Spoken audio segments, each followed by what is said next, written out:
Hello, friends. It's time to read our Sunday school lesson again. We're finishing our series in the next couple weeks from Easter Love Letters from God by Glenys Nellist.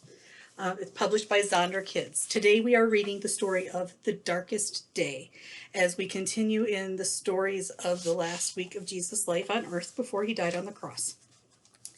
I'll show you the picture here so you get an idea of where we're going. The darkest day can be found in your Bibles in Matthew 27, verses 45 through 54. High on the hillside, Jesus hung on the cross. Long, sharp nails pinned him to the wood. A crown of spiky thorns dug deep into his forehead.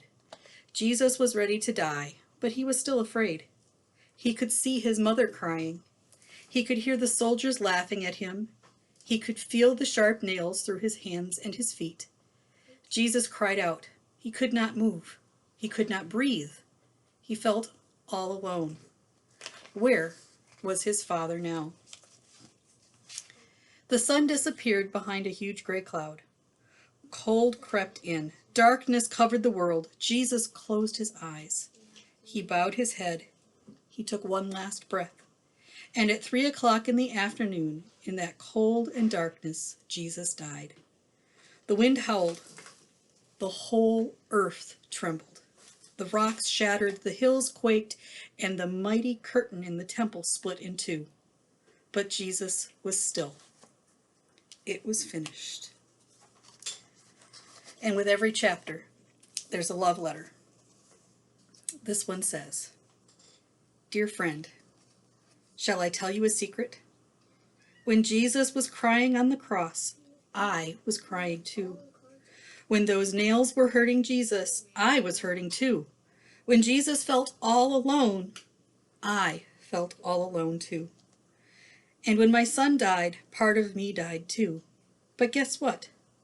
Death does not win in this story. Life wins. Love wins. My promise to Jesus was that nothing could separate him from my love. And that is the same promise I give to you.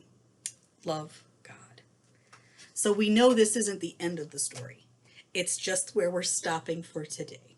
We'll hear the rest of the story next week. And we'll hear how God makes good on that promise that love wins and life wins and that God will not leave us.